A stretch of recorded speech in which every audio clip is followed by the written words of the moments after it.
Win up to £25,000. The Community Lottery, a subscription-based lottery that allows you to continue to support good causes that matter. When you win, good causes win. Every month, eligible good causes have the opportunity to win a share of funds that could help them continue the good work that they do in our communities. To apply, there's no complicated forms, nor do you have to be a registered charity. Just grab your phone, send us a 60-second video explaining your good cause and the difference having extra funding would make to your project. Visit thecommunitylottery.com. Hit the play button and sign up for either 13 weekly draws or by direct debit for just £4.35 that gives you 4 weekly draws. You could have the chance of winning £25,000. The aim of the Community Lottery is to create an additional source of funding that will enable good causes to undertake innovative projects that matter. If you're in, the communities win.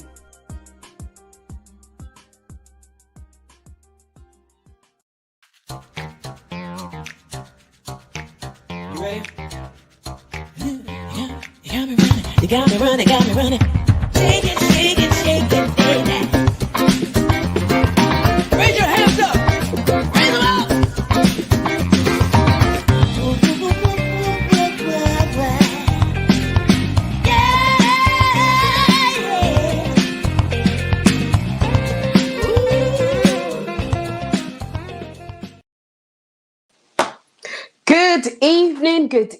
Good evening, and welcome to another episode of the After Dark Show.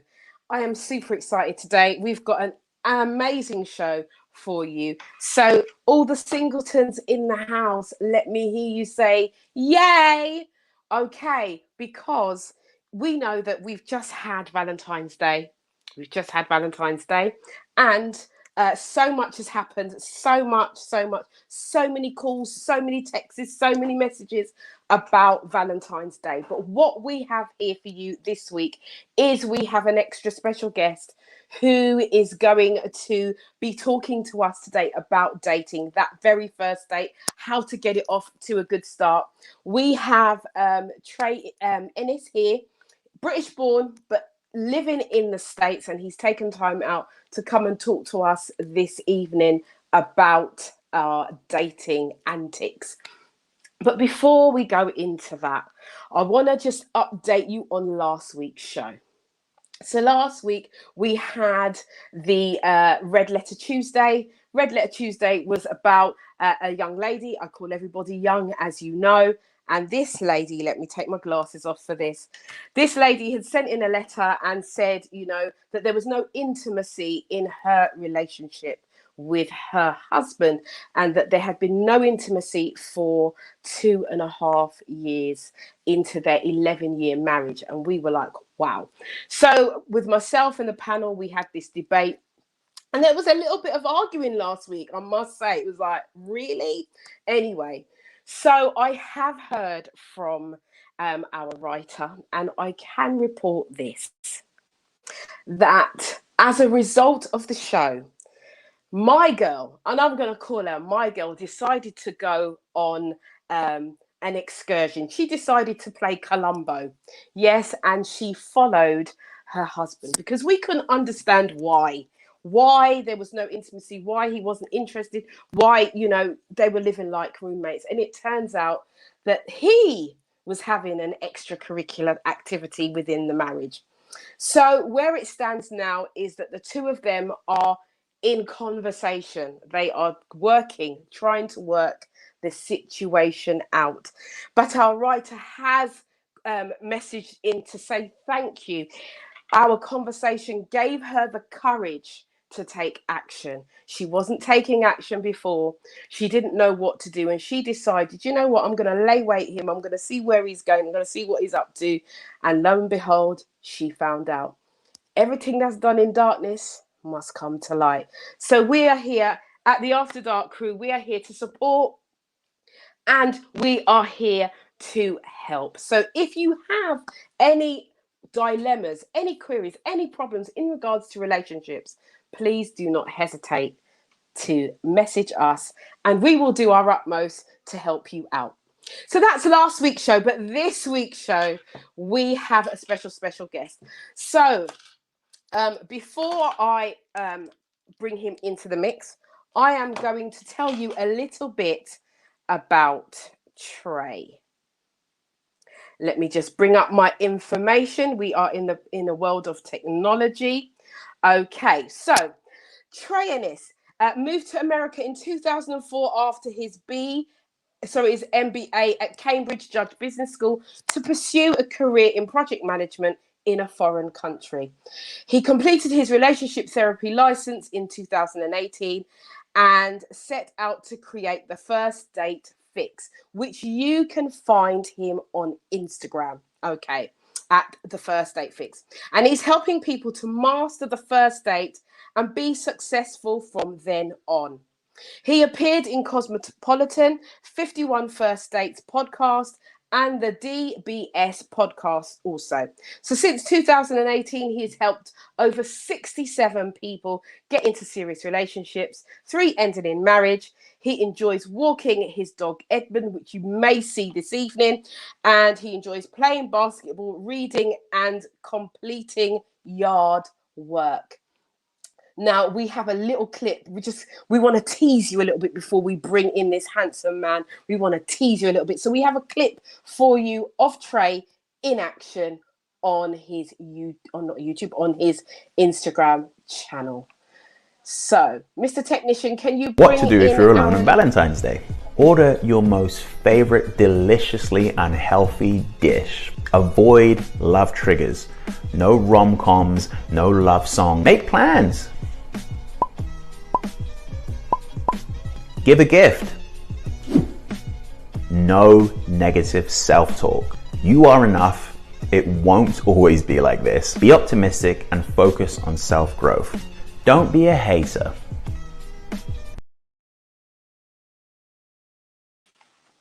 Woo! So you can don't be a self-hater, you know. Don't do it to yourself. You don't want to do that. No, you don't. Without further ado, I'm going to bring in this handsome man, Trey Ennis. Come on, put your hands together. Even though we can't hear you, put your hands together for Trey. Hi, Trey. How you doing? How's it going? Feeling fantastic. Thank you so much for having me on the show. Very much appreciate it. You are very, very welcome. Thank you so much for being here this evening. And as I've been telling our viewers at home, you are a relationship expert, first date guru. You are the guy to go to. I mean, I've been watching, I've been following you on Instagram. So, I keep an eye out and I'm thinking, who's doing it? Who's causing waves? And you're the guy. Well, thank you very much. I appreciate it. I always like to say I'm more of a dating and relationship coach, just because to be an expert means that you can fix anyone's relationship and dating issues, and I can only go as far as I can go. But I appreciate that nod nonetheless. Okay, no worries. Now, Trey, I don't know if you know anything about this show and how it works, but we do have a panel.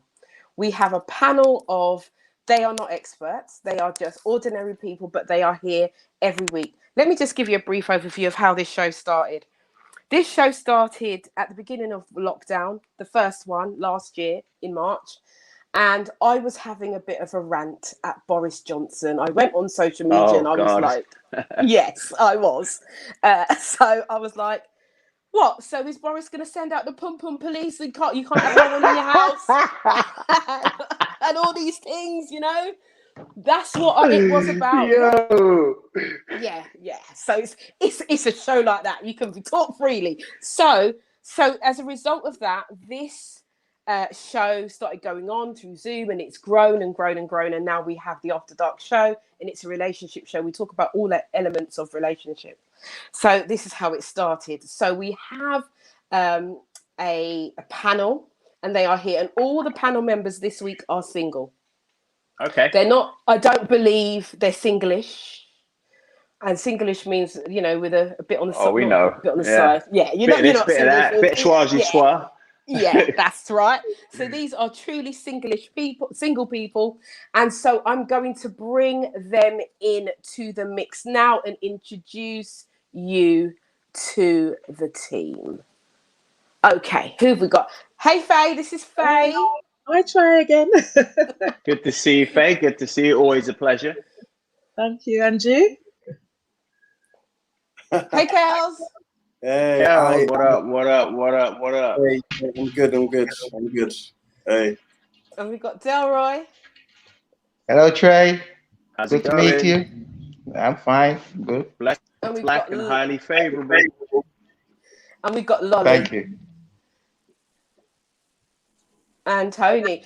All right, so Lolly, your camera needs to be a bit lower because right about now we just seen your breast. That's all right, lovely. Thank you. Yeah, it's not that kind of show. It's not that kind of show, unfortunately. We'd be making a lot more money if it was. Yeah, I think we would, Trey. I think we would. Right, Trey. And we got Tony as well. He's in the mix as well. So this week, guys, we have Trey here. Trey is going to be talking to us, and I want you guys to feel free to ask him a few questions. Don't make them too difficult, please. But some dating questions, because this group of people here are all singles and want to mingle, and especially in this lockdown period. I know that there are many people who have found lockdown love. How them do it, I don't know. Well, I do, but how they do it, I don't know. But Trey is here to give us some tips. And also we have our keyboard warriors who no doubt will be sending us messages from Facebook and YouTube as we go along in the show. So the first thing I want to ask, I want to just welcome everybody onto the platform and say good evening to those who are on Facebook, those who are on I keep saying Instagram. That's your fault, Trey. On YouTube. That's me plugging. I will plug your platform as well on Instagram as well. Come on. So, yes, so you can find Trey at The First Date Fix on Instagram. Yes, you can. But we're going to have a lovely, lovely time this evening. So Trey is going to be with us for about an hour of the show, and then we're going to go into another segment of the show after that. So as we know, it has been Valentine's has come and gone, but this is our special Valentine's show. And what I have heard, what has come to me from the Valentine's conversations I've had is, how do we now move forward in our dating? How do we date? Who makes the first move? A lot of people are talking to me about games that people like to play in relationships. So guys, panel members, I want you to get ready to ask Trey some questions and your dating questions, and pick his brain, because he is a relationship coach and expert. I'm going to put the expert in there. I've said it. I appreciate it. I'm flattered, sincere.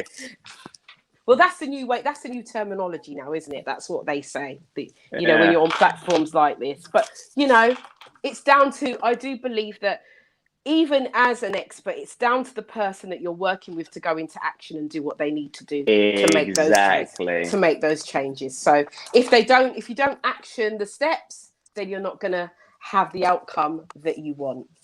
Well, I'll have to have you in there next time someone tries to sue me for not getting them married in a year. Absolutely. I'll be your defense lawyer, don't worry. Story for another time. Okay, cool. Okay, guys, so I'm going to go to our panel first, and I'm going to throw it out. Actually, no, I'm going to ask you a question. So Trey, I'm going to set the team. So Trey, I'm going to talk from my own perspective as a mature woman, even though I don't look so mature sometimes. Is that melanin? It's got to be said, isn't it? So, what I find is that, how do I, as a single woman, go about approaching a guy from the perspective of, we've spoken, who after we've spoken and we've walked away from each other, who should really make the first move? Should it be the female or should it be the male? So, there are so many different factors when it comes to it, but I'm going to keep it in as simplest form as possible. So no matter how progressive we say we are in 2021 or in the last 10 years, when it comes to the initial stages of dating, the first 3 dates, it's ultimately up to the man to take as much action as he possibly can. However, if you are a woman on the opposite side of things and you generally are interested, you have to make it as easy for him as possible to be able to read the signs. Because unfortunately, not all men are created equal, i.e., sometimes you have to beat someone over the head with a baseball bat and say, I'm interested, before they actually know that they have to make a move. In addition to that, because men typically do have to be pursuers, a lot of them might have a lot of baggage or trauma where they've been hurt in the past. So they need a clear-cut sign that you are actually interested. So if I'm a woman and I'm interested in a man after the first date, I'm not going to ask him for a second date, but I will say, hey, such and such, I had a really good time with you. We went out for drinks. I would love to see you again. That way, as a woman, you put it all out there. And if he goes and runs with it, then great. But if he doesn't, then you know he's not interested, because typically men are people of action. Okay. So if he doesn't come back and make any plans, he's not interested. So don't go and say, oh, I didn't hear from you, so I thought blah blah, but we could meet up. Don't do that, right? Exactly. So I'll give you an example, right? And someone put this to me when I first started in my career. It said, look, Thank you. if Halle Berry turned around and said, yo, I got $1 million at my place and you can have sex with me tonight and you can get $1 million. And let's say you didn't have a car, you didn't have a pass, you didn't have a bus pass. Would you or would you not find a way to get there? You would, because you're bound on it. You're interested. I want $1 million. I want to have sex with Halle Berry. So if a man's truly interested, he's going to move heaven and hell to meet with a second date. Especially if you put it out there and you turn around and you say to him, I had a really good time, I would love to see you again, and he doesn't do shit, he couldn't care less. It's that simple. Okay, thank you for that. Ladies, especially the two that messaged me the other day. I know you're watching the show because I've seen you come up on the feed. There is your answer from a man's perspective. Thank you for that. Thank you for exactly the same, but thank you for that. Because sometimes when you say to women, as a woman, when you say to women it's X, Y, Z, and it's from the male perspective, they don't necessarily want to take that as gospel. They want to hear it from a man. So I'm just thanking you for that, Trey. Thank you so much. Right, so I'm going to open it up to the panel now. I'm going to ask them to ask Trey as many questions as they like, really. So, guys, are you ready? Do you have a question for our panelists today, for our expert? Faye, you've got your hand up, then Kels will come in after. So, Faye?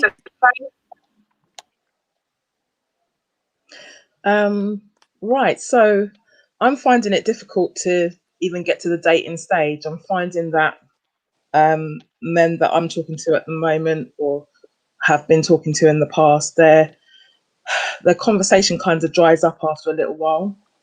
And I'm finding it difficult to even progress to get somebody to give me a call. So I'm very call orientated. So I like picking up the phone and having a conversation.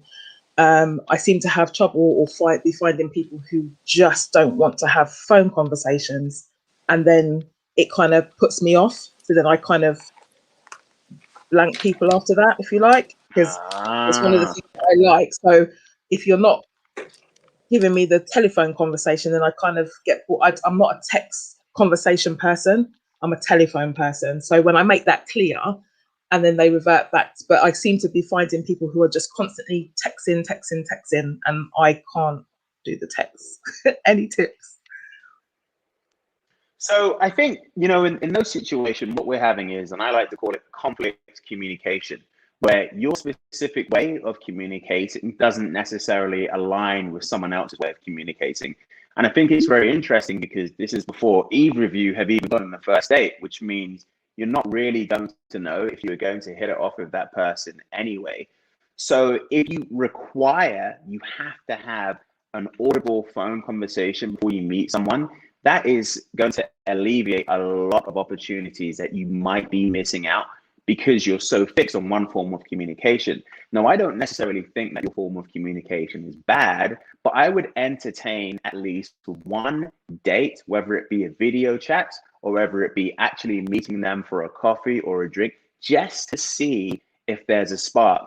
And if there is a spark, it's so much easier for you to lay out your standards face to face and vocally versus via text. Because if someone is very specific about what they need to meet, and I haven't even met them, that comes across as slightly aggressive because I can't hear it, I don't know the intonation, and I don't know the kind of message that they're trying to convey to me. Versus if I was face to face with you and you said I had a great time, but I would like to hear from you via phone. I love phone conversations. I can see your face. I can see the nice intonation you have in your voice. I can see your smile. And I turn around and say, absolutely, I'm a bit uncomfortable about that before, but I just met you and I feel like you're great. I would love to call you.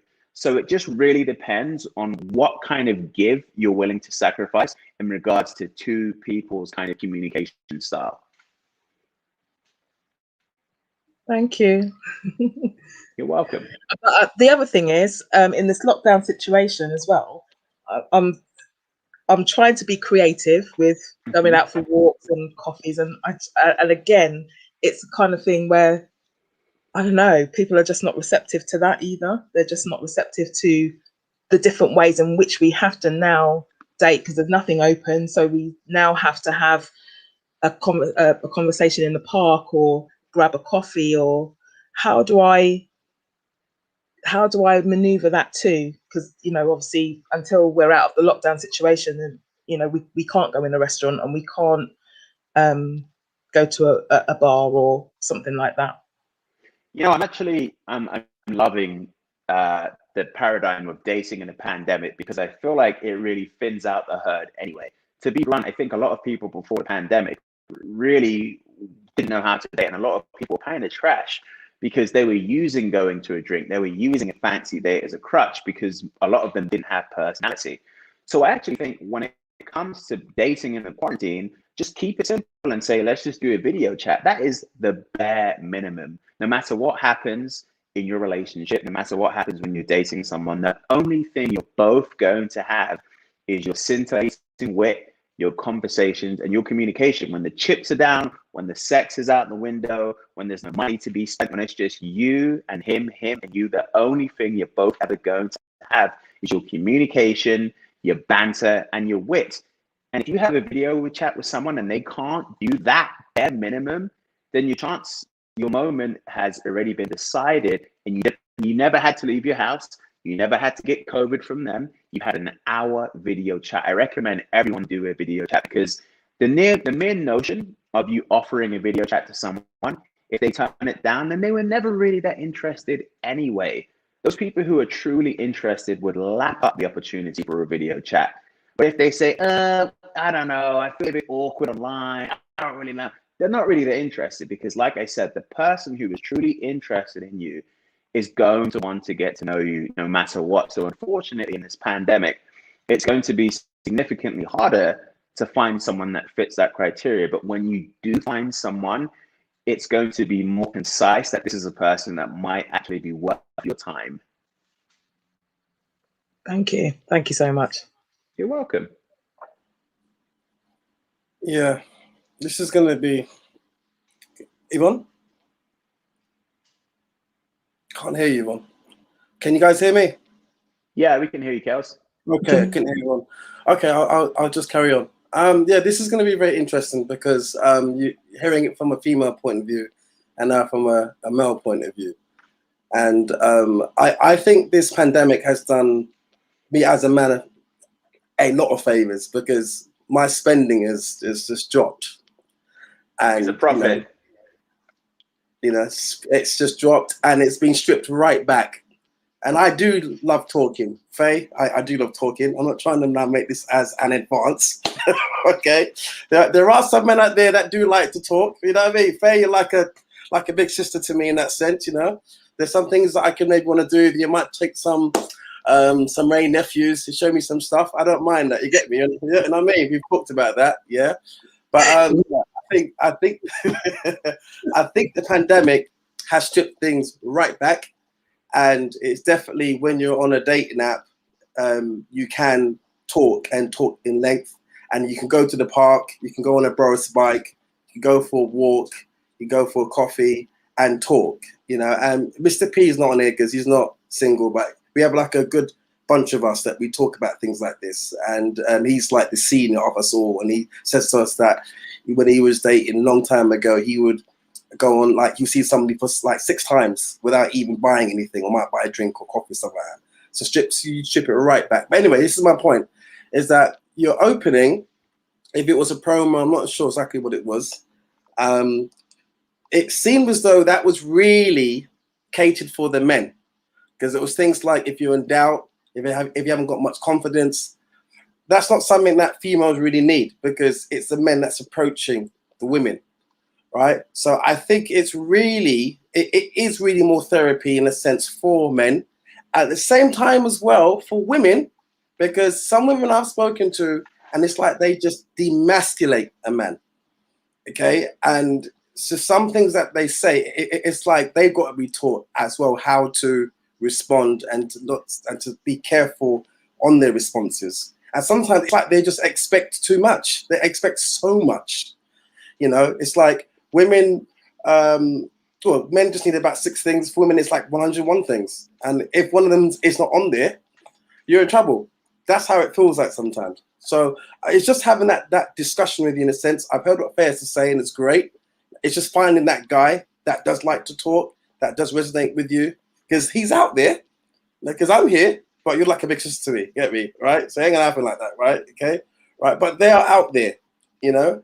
At the same time, it's for women as well to realize that, you know what, they've got to kind of, you know, give them a bit of room and space. But that's what I want to say to you in terms of what it seems as though a lot of the work is really done by the guys, because you're opening from your advert seem that way.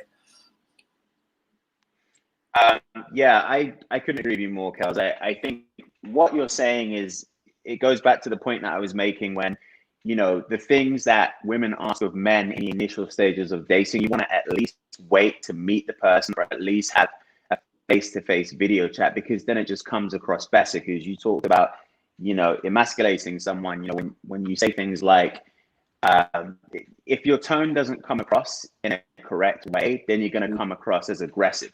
And if there's one thing that men do not like, is aggressive women, especially women that they haven't met. You know, no matter how much society, you know, we embrace equality between man and women, men are still statistically, 88% in fact, attracted to feminine women. And that's how you want to come across when you're having any kind of online conversation, especially via text, just because text can be interpreted in really any kind of way. So you want to come at it away, you know, from a feminine way, if you want to get those kind of responses from males. And going back to what Kels was saying, you know, again, it's still expected for the man to put in a lot of legwork in the initial stages of dating. So as a woman, all you essentially really have to do, if you are interested, is just don't make it hard for him. Try and make it as easy as you possibly can until you decide ultimately you're not interested. Yeah, because just one final point is that the fact that the man has contacted you means that he's obviously would like something to happen here. So as you're saying, you know, to kind of make it easier for him, and it's like, if you're now going to start to demasculate him, he's going to try to kind of save it. But if his confidence now goes down, or he feels a bit disheartened, that's it. He's obviously going to. And then for the woman as well, she's gonna sense it and think, oh, he's just a waste man, you know. So there just seems to be something that needs to be done a bit more in terms of the correlation, or the relationship, or the just the understanding that we want something to at least even have a good conversation, you know. And if not, it's cool. We can move on from there. It's not all women, you know what I'm saying, because I've spoken to a few and they're cool. I mean, and then, but you have some, it's like, damn, man, that wasn't nice, you know. But anyway, yeah, that was me. Thank you for that. You know, I think it goes back to, you know, to every, if we talk about online dating, right, to every 1 match a man gets, women get 10. So a lot of reasons why women are expecting a lot out of men is because whatever you can't do, there's always going to be a simp down the street who's willing to do what you're going to do, because he doesn't have as much opportunities as you do. So I think when we talk about the differences between men and women now, is that women have far more access to opportunities of dating and romance than men ever have. They have Instagrams, they have social media, they have Snapchat. You know, like I said, when it comes to online dating, to every one match a man gets, women get 10. And in London, you know, you could have an attractive woman who's, you know, even moderately attractive. There's always going to be a clown across the street saying, hey, mama, and he's going to be going over there trying to talk smack. So what I'm saying is, women have far more opportunities when it comes to dating, which means that a lot more is expected of men because they know that they're always going to be able to have their pick of the litter, essentially. Yeah.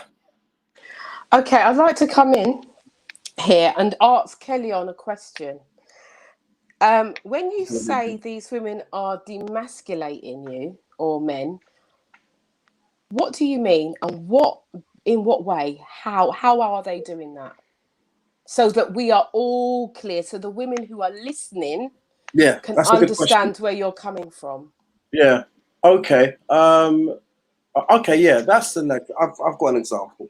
I was talking to one young lady, and she said that she had somebody to come and fix her shower. Right now, you can see where this is going, right?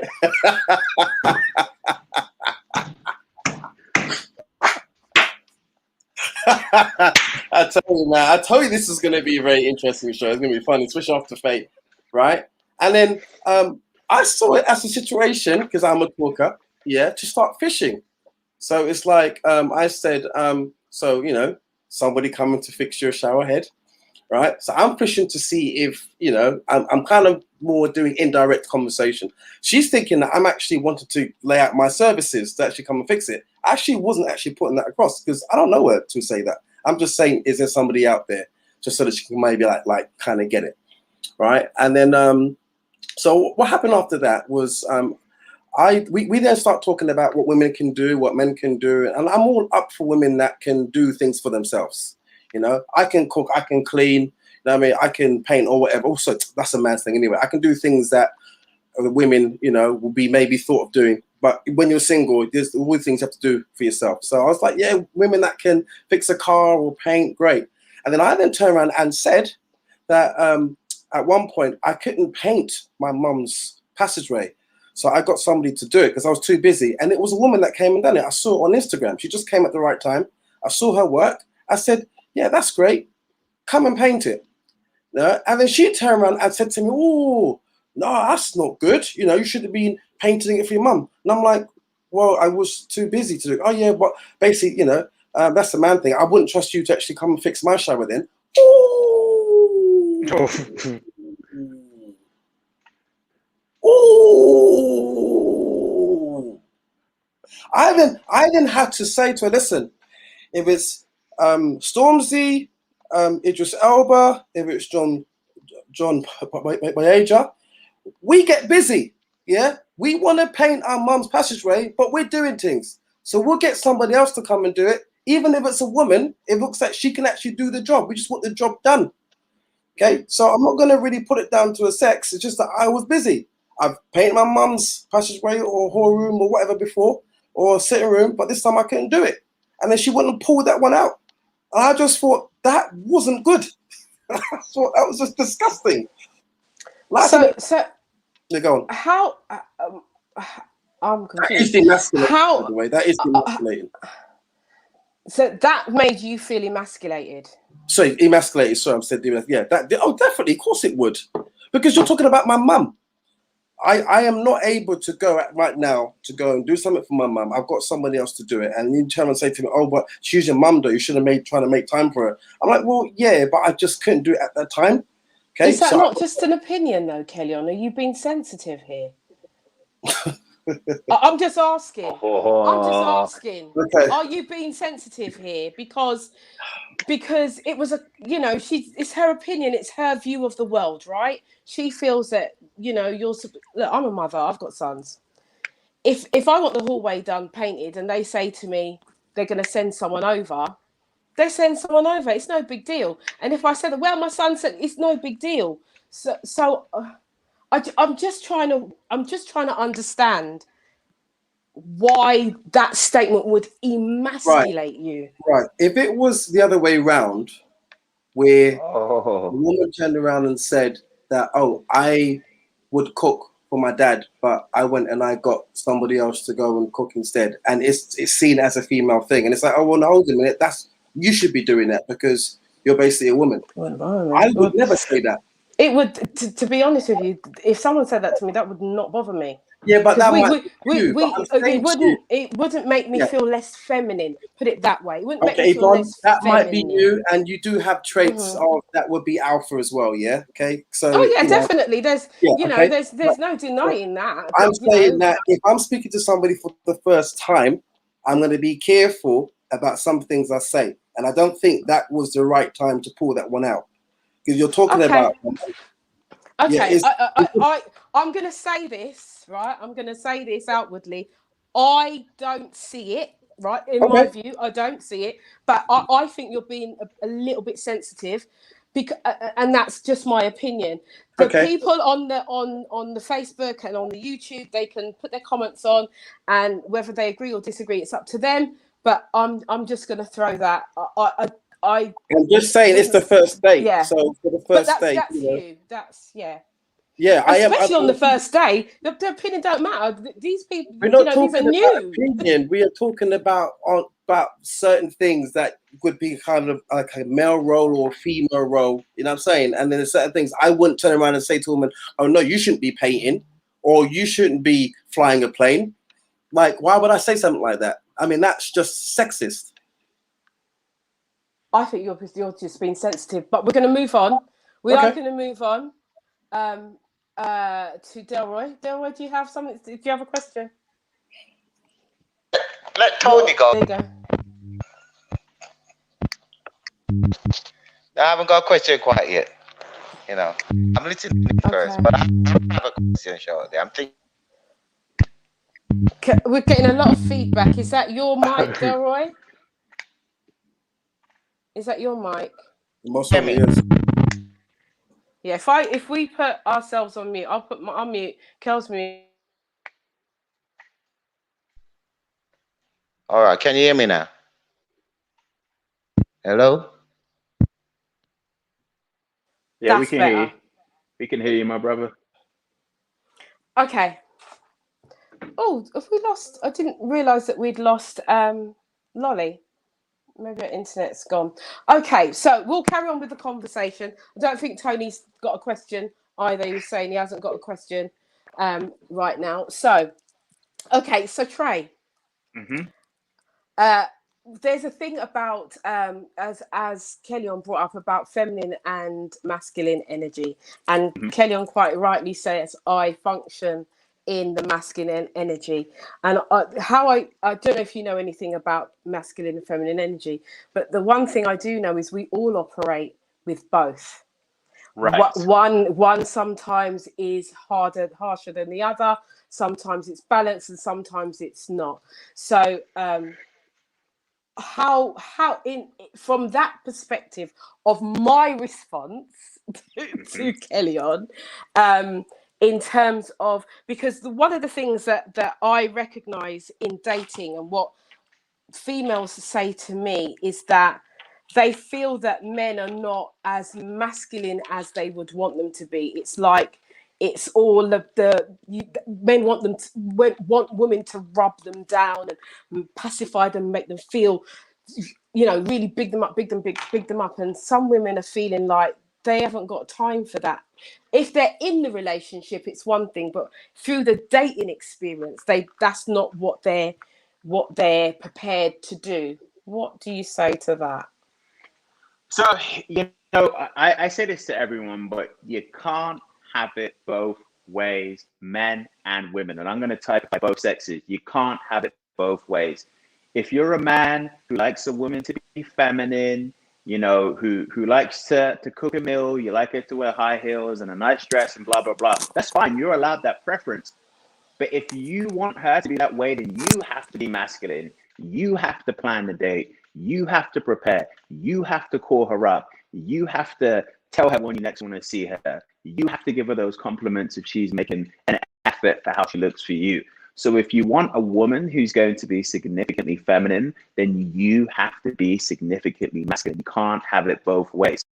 And I think what we see is we're living in a progressive world, a post-feminist world, right? Where, we want equality for women. We want them to have equal pay. We want all of those things. But what's not adding up for a lot of men and a lot of women is that it's not translating into the dating world, i.e. that same woman who's talking about, equal pay and wanting equality in the workplace is still expecting a man to spend £60 on drinks, get the tip, and invite her out for a date. So my point being, if you're a woman that wants all of those things, that's all and true, but then you can't expect the man to show up masculine, chest puffed out, V-taper body, 6'2", paying for everything and blah, blah, blah, but then being that same woman complaining about equal pay, which again is not a bad thing. I stand for the women. But what I'm saying is that you can't have it both ways. Because if you're the kind of person that goes on a first date and, talks about all of those things, then you have to be okay splitting the bill. You have to be okay making as much effort as the man. You kind of have to choose what shield you want to fall on in regards to gender roles, because you can't have it both ways. And that's what it will always come down to. If you truly want to be treated like a lady, you want the man to take you out and all that good stuff, then you have to be okay with being a bit feminine, with, kind of leaning into your feminine wiles and perhaps, dropping the masculine behavior whilst he treats you like the lady you deserve to be treated as. So again, you can't have it both ways, and you have to be very realistic to dating is always going to be give and take. One more thing before I sign off on what I just said is that the first 3 dates, a man doesn't owe a woman anything. The first 3 dates, a woman doesn't owe a man anything. I.e., if the man paid, you don't have to have sex with him. I.e., if the man shows up, he doesn't have to pay. The sooner we understand those two things, the easier it's going to get. But I always tell men, who some of my clients are, when you go on a date, just expect to pay the £50, blah, blah, blah, just be done with it, because unfortunately, that isn't changing anytime soon. Questions, thoughts, concerns?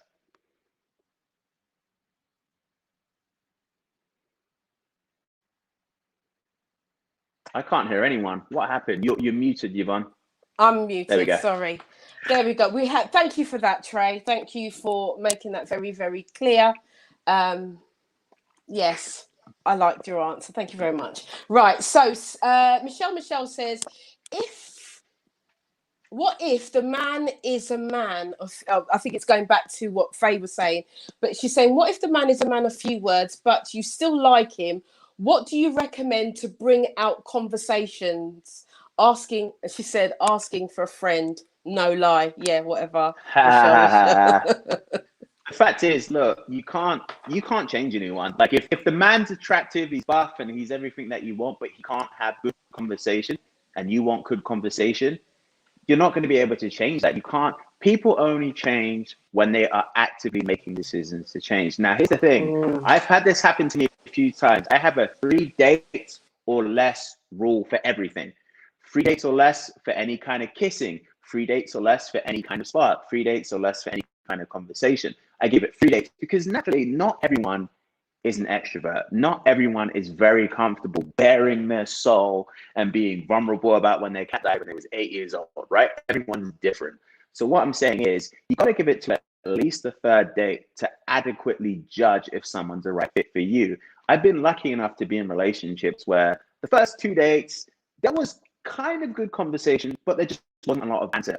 She wasn't really opening up. But then on the 3rd date, when she began to trust me more, when she knew that I wasn't just looking to play around, there was banter. She had scintillating wit. She was funny as hell. And we got along. And I remember thinking to myself, core, blimey, you imagine if I had written her off from the 1st date, it would have been a wrap. So what I'm saying is if there's a gentleman who's not a good talker, he doesn't have a lot of banter, give him at least 3 dates and then decide what you want to do. But you can't change anyone. Thank you for that. Yeah. Thank you for that. 3 dates, guys. 3 dates. All right. Let me just throw a little bit of a mix in there. I know Delroy's got his finger up, so we're going to come to you in a minute, Delroy. But I just want to say, as we're in the lockdown and we're spending most time communicating on platforms like this or FaceTime, or we're not actually getting to have those dates. Does the 3-date rule apply if you're talking constantly every day? Absolutely, but it has to be very descriptive. So if me and you haven't even met yet, right? And let's say we're texting every day and we have 3 planned video dates, that counts. So if you're making time, if you're saying, okay, I get off work at this time, I have time at 7 p.m. on a Monday night, that's 1 date. 3 days later, okay, I have time on Wednesday, 6:30, that's a video date. And then, okay, I have time on Sunday at 5 o'clock, that's a video date. That's 3 significant dates. You can't include anything of real communication when it comes to text. You just can't. Because to be honest, I'm trash at texting on purpose because I don't care. I'm not trying to get to know you via text. Text is a platform where you say, do you want to meet here at this time? Yes, I would like to meet here at this time. Okay, great. I'll see you then. Boom, bam. I don't want to know about your granddad from Barbados via text. I don't want to know about the story of when you busted your toe and it stopped you doing track and field. I couldn't care less unless you're talking to me about that on the phone or if I'm meeting you face to face. So any kind of text communication in between those 3 dates should not be conducive to you trying to justify if that's you honestly trying to get to know who someone is. Thank you for that, Trey. Thank you for You're that. welcome. And it's more apparent. And I hope that's helping someone out there to navigate their relationship a little bit better. Right, I've got Delroy come in, and then I've got another question for Trey here. Delroy, unmute yourself. Unmute yourself. Right. Basically, I was just going to agree with Trey about the 3 dates theory. Due to the fact that you need time to actually detour yourself, so that you can, make your personality flow forward. And that's really happened between both parties 9 times out of 10, But what I seem to find nowadays is that both parties are hard to satisfy. The man is hard to satisfy and the woman is hard to satisfy. So I just say the twain will never meet, because people are looking for, I don't know what they're looking for. Because sometimes they do meet the person what they can get on with, and that person might not meet the criteria, so they don't look at that person. And then vice versa, you see? So what would you do with a situation? He cut off. I do beg your pardon. What was your last question? What would you do with a... But what would you do with a situation like that? Because of the situation where there's a lot of ladies who are meeting guys out there, but they just doesn't meet.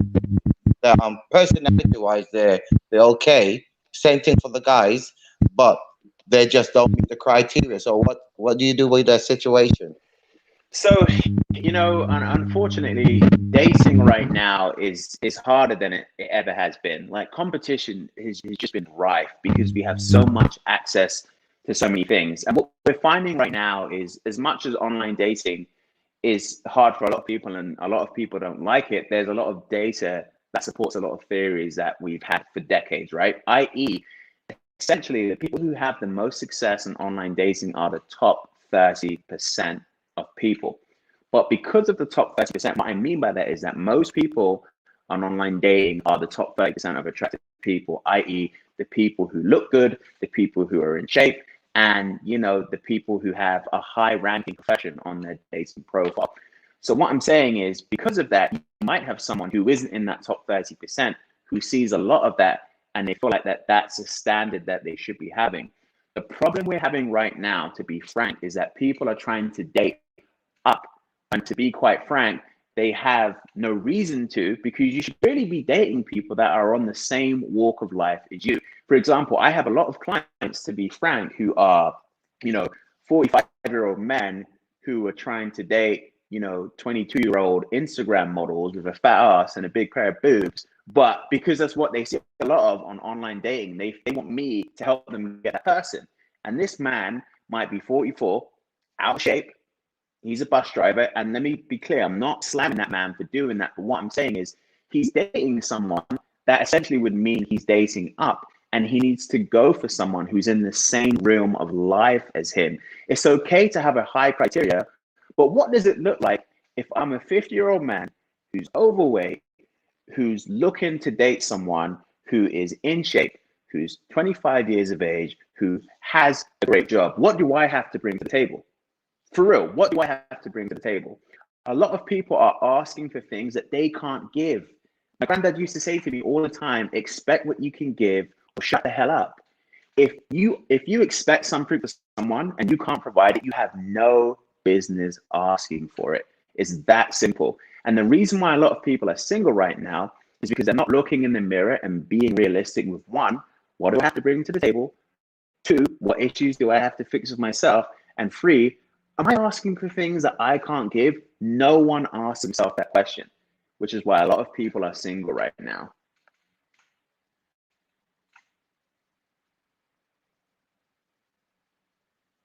Oh, someone's muted. I agree with you totally there, Trey. I agree with you 100%. You know, because a lot of guys are coming across that right now, and a lot of females are coming across that as well. You know, they're dating outside their realm and trying to date, and that's what's causing this singleness right now. You know, so you just have to be patient. That's why personality is going to come into it. Video dating is okay, but you really need to actually meet the person on a face-to-face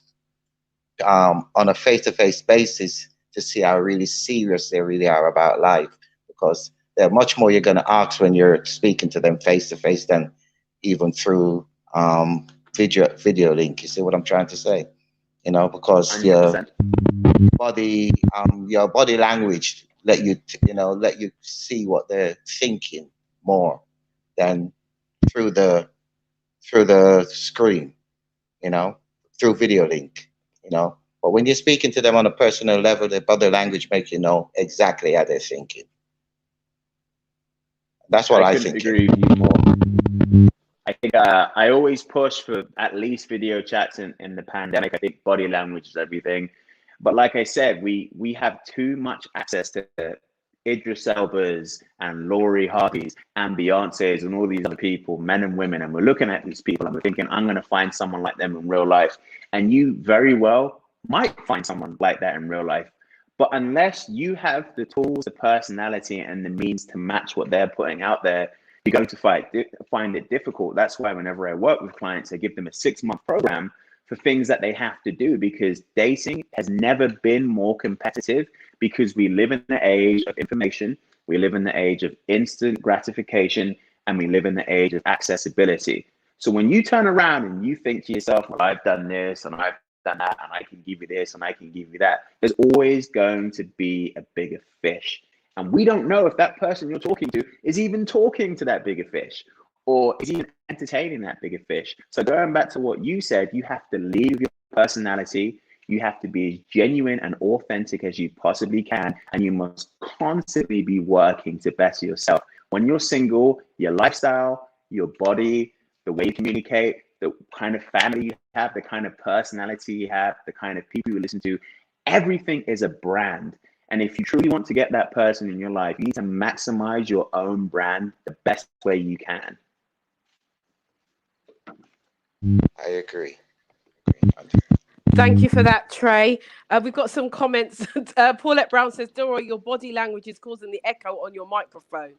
That's what she says. We've got some comments here of agreeing with you. Celine Miller says, preach, Trey, in terms of what you were saying. Therapeutic Melanin saying, yes, people don't want to do the work on themselves, and some people just aren't ready for a relationship. Preach. There's also a message from CT that says, men also need to hold their masculine space for the polarity to exist. So many men already feel demasculated by their personal circumstances and self-esteem, which has nothing to do with the woman. Yes, 100%. Especially, look, let's keep it real, okay?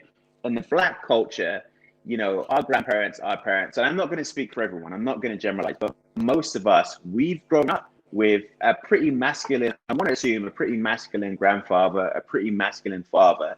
And we've grown up with certain principalities and ways that we should behave. And in the last 10 years, society is telling us that we should behave in a different way. And what you have to do as a black man is you have to figure out a way to maintain your masculine frame whilst also being extremely extremely respectful of the modern woman, of her wants, of her needs, whilst also figuring out how you can navigate your wants and your needs, and finding that perfect person that can kind of have that progressive, those kind of old school values, and kind of meld them together. But that's only really ever going to come with honest and genuine communication and being very sincere with what you're looking for. Thank you.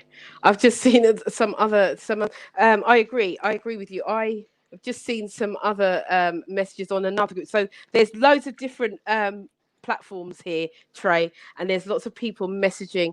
There's a Tom Hope. I think Tom Hope is a very upset man. He says, these women on this platform don't qualify. I've heard their masculinity week after week, but bruv, you're still here. Good Lord, he's throwing shade. Tom, brother, like, you know, we love you, man. Like, I don't know. I think Tom's a little bit insecure. I think Tom's upset. We've upset Tom.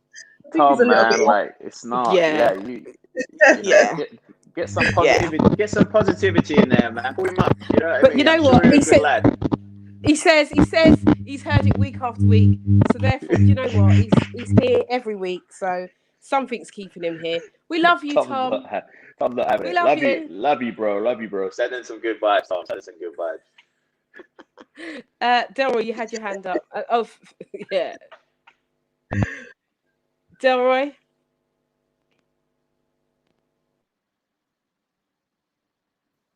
Unmute, Delroy. Unmute yourself. Tom is telling the truth. There's a lot of alpha female out there, so they'll let a lot of men feel a bit small, really.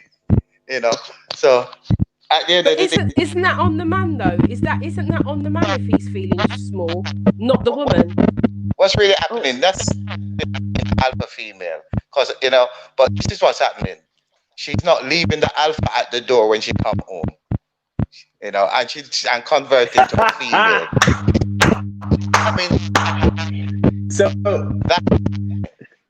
So if she did leave the alpha at the door and went inside and become a female, maybe. Keep the mic still, Delroy, because we're getting a lot of feedback. We're getting a lot of feedback, brother. I like what you're saying, but we're getting a lot of feedback. I think what you're saying, right, is I think what you're saying is essentially, the hard thing, and women have it rough right now, right? Because they learned in the last 20, 25 years that in order to make money, be successful in a male-dominated world, unfortunately, sometimes you have to accentuate masculine traits if you want to get to the top, right? That's just kind of how society has kind of pushed women into that corner. So you get a lot of women who are successful, who are high-powered, who go into what Daryl says, sometimes they bring that masculine energy home or in their own life. But we are now kind of transitioning where women are like, look, I can still be successful. I can still embrace my feminine, because we're being far more accepting that women can do both. They always have been, but we've assumed that they have to embrace masculine traits in order to get through in this world. But we're understanding now that doesn't necessarily have to be that way.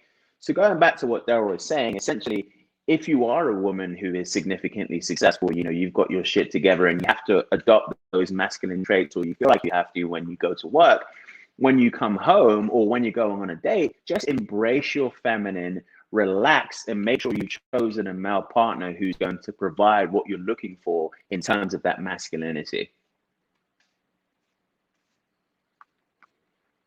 Yes, thank you for that. That's good advice. Are you happy with that, Delroy? Yes, you're nodding. Good. I'm glad. I like that. I think, and I'm glad that you kind of expanded on how it is from the female perspective of being that person who is in business or has that male energy in the workplace and all of those things, as to why women are, because women have had to step up a lot in recent years, and have to we have a lot of single parent homes now where the mothers are raising the children by themselves, and not necessarily because they don't want the fathers there, because there are some fathers who choose not to be there. So I'm not talking about those fathers who are fighting to see their children. I'm not talking about those fathers. I'm talking about those fathers who relinquish their responsibilities and leave it for the woman to raise the children, to run the home, to do it all. And so when that woman does have to, and she has to take on that masculine energy because she has no choice. And so a man then coming into that environment, into a new environment, who meets this new woman who's been doing this, it's going to take her time to adjust that. And it's also going to take her time to trust this new man that's coming in, because she's had this untrustworthy person, and she's had to do all of these things for herself and for her children. So I'm really glad that you kind of brought that up in terms of women who are more successful, who are doing it for themselves as well.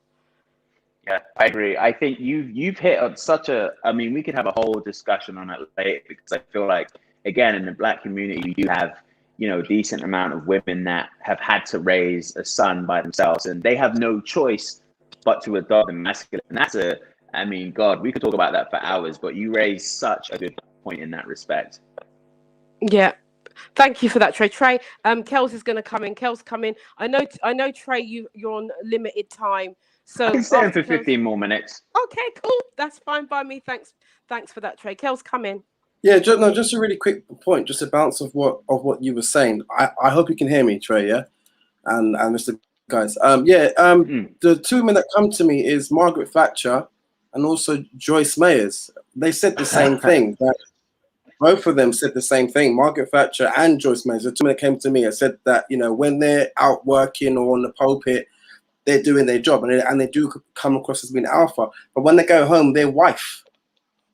You know, and I think somebody said something in our group as well. A lady also explained that was from the church. So, and that's also for men as well. When we are at work, we come back home, we're now a father. We have to come across as though we're a gentle being in the home as well, not this abuser.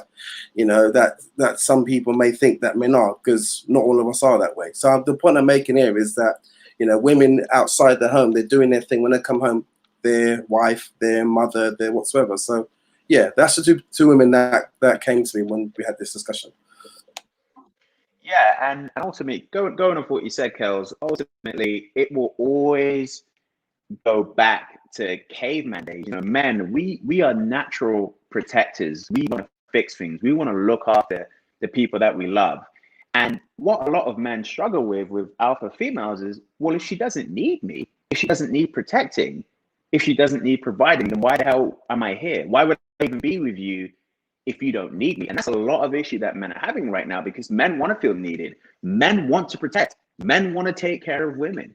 Men want to provide. Men want to, you know, fix things. But if a woman has all of that taken care of, then the man's thinking, well, I mean, what do you need with me? And then he's going over to someone who, you know, I wouldn't say is weak by any means, but someone who actually feels like, hey, I want to be protected by you. I want you to kind of take care of me. Like I want you to partially lead this relationship. And that's the kind of conflict we're having, because we've pushed for decades that we need equality, women can do this and blah, blah, blah. And all of that is 100% true.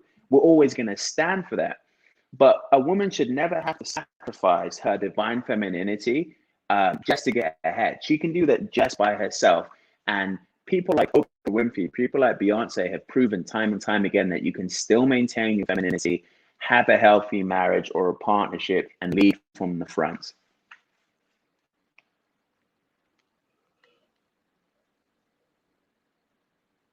I keep forgetting to unmute myself. Thank you for that, Trey. Because I was thinking about Oprah actually as a woman, because she does lead from the front and refuses to marry Stedman. That's not an option, and that's her, you know, you know, for whatever reasons that she has, but she is a very powerful woman. We don't know what Oprah doesn't show us what she does behind closed doors. So Exactly.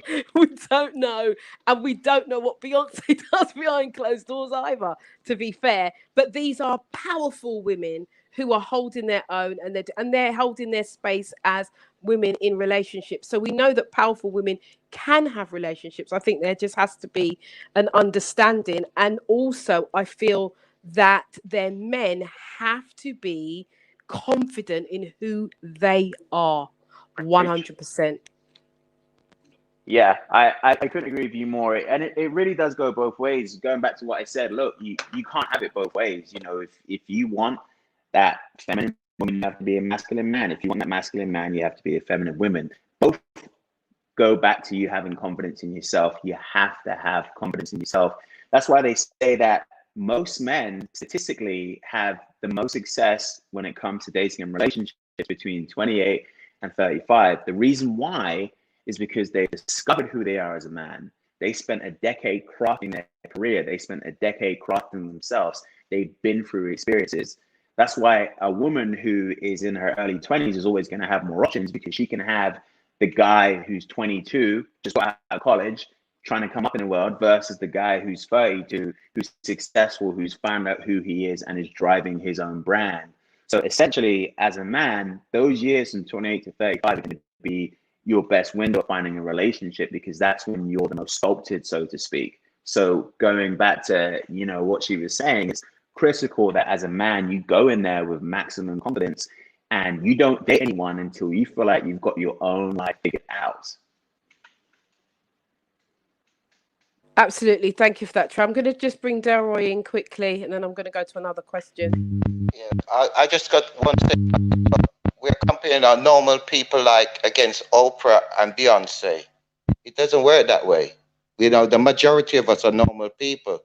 And basically, even though we're trying to step up and these alpha females and alpha males are out there, we still can't put ourselves on that level, because these ladies are independent ladies who really don't need a man, you know. And there are ladies out there who do need a man, and there are men out there who do need a woman, and they do need to combine their power, you know. So it's just that the powerful fellow has made it to the top. You know, that's all I have to say. So we can deal within the normal realm, in the normal people millionaires. You know. Okay, Daryl, your mic. We get the gist. Your mic is really, yeah, your mic is really playing up tonight. I think, Trey, did you want to come in there? Yeah. Oh, do you say Faye or Trey? I was just asking if you wanted to come in. I was going to come in with something, but I'll let you come in first. Yeah. You know, it always goes back to the core principles. You know, whenever I work with clients, I say, take away looks, take away money, take away status for like 1 second. What are the core principles that you need? Because going back to what Delroy was saying, you need those core principles for normal people, right? You just need a normal person to have those core principles that you know is going to make you happy, right? So if you go back to the analogy of normal people, you know, are they family orientated? Are they going to be a good parent with you? You know, are they kind? Are they trustworthy? Are they loyal? Are they ambitious? You know, are they generally a good human being? I'm not saying that should be your core principles, but if you have 10 core principles outside of looks, money, and physicalities, those are the things that you want to go off to find your mate, because the rest will figure itself out. Okay. Thank you for that, Trey. Thank you for that. Faye did want to say something, and then I'm going to come back with some comments. Faye, come in. I find that a lot of men that I meet perceive me to be a really strong, successful person. And they naturally assume that I don't want a man or need a man. So how do I get around? How do I maneuver that perception of my own self? Because I know that I can. I think that my voice is quite a powerful one. So when I say things, it's quite impactful. And I don't know that I mean to sound that masculine in the energy, and I'm aware of it in some circumstances.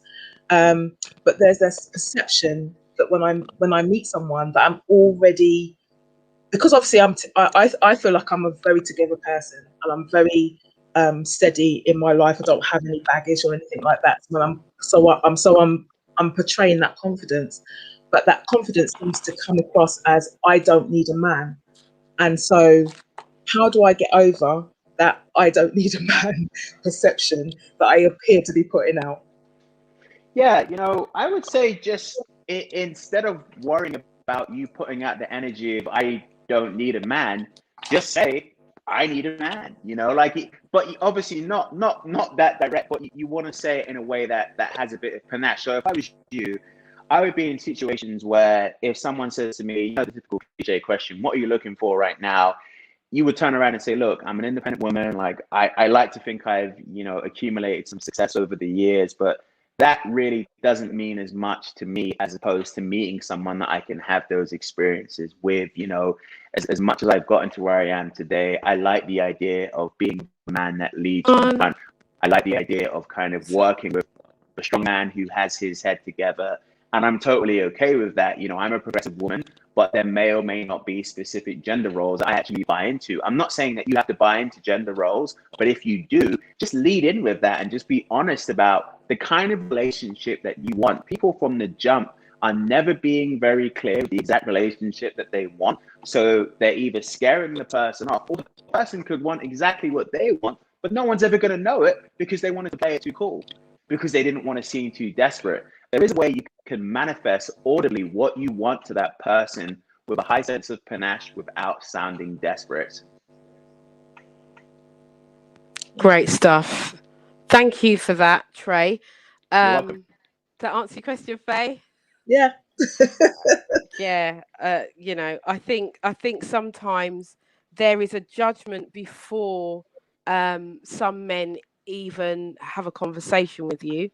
I think sometimes men will look at what you do and how you function in what you do and make the decision that you are a certain way before they even ask a question. And then will then reflect it. And I'm just going to be honest, and reflect it and say, well, she's an alpha female, so I can't talk to her without even trying. And that I see that happen a lot. And there are a lot of women who have complained. Maybe that's not the right word, complain, but they have mentioned that in their talks in terms of my clients, especially what's coming now in terms of relationships. I'm hearing this more and more and more, is that the men are not putting themselves forward and prejudging the women on who they are or what they do. But there was a question for you. And it was from Therapeutic Melanin, and she says, what are the top 3 questions we should be asking on a date and why? Absolutely. Great question. So number 1, you have to ask them what they're looking for. Because just to be frank, if you're looking for a relationship and someone wants to dance around that answer, I think I'll know when I have it.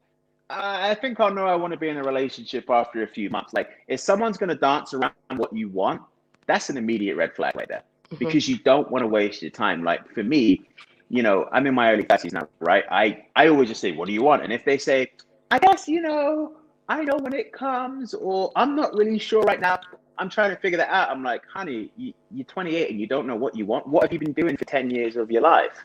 Like, that in itself gives you so many answers. So you have to find out what they're looking for. 2, you have to find out when their last relationship was, and you have to find out how long it was. Because if someone says, my last relationship was 5 years ago, you're going to need to ask yourself what happened in those last 5 years.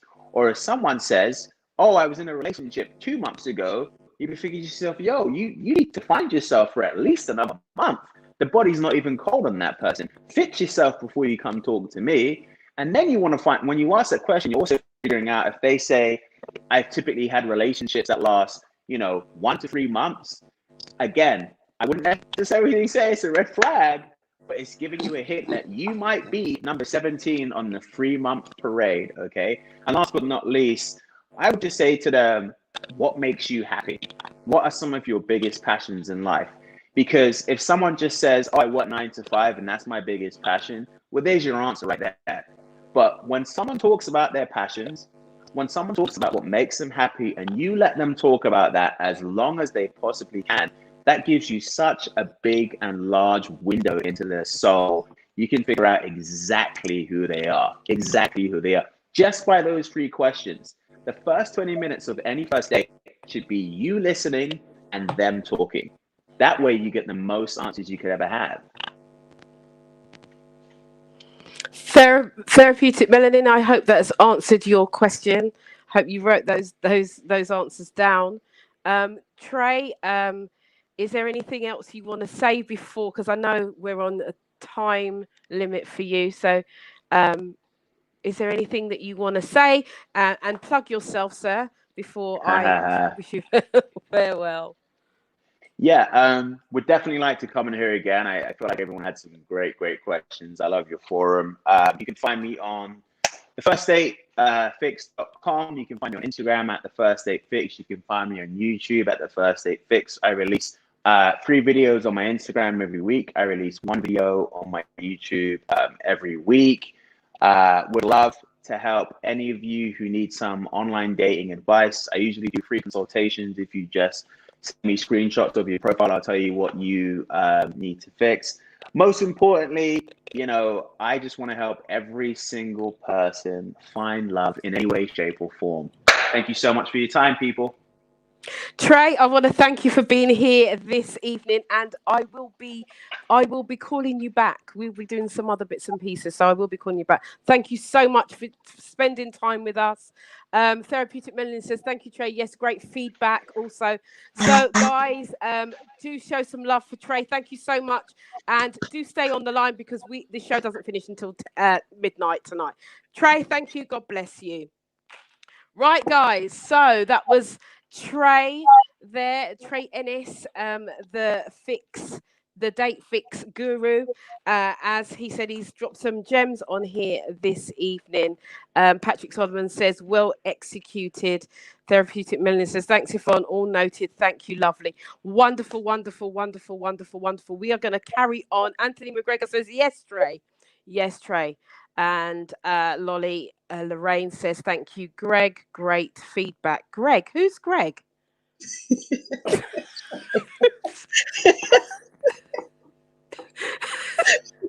Who's Greg? All right, Greg.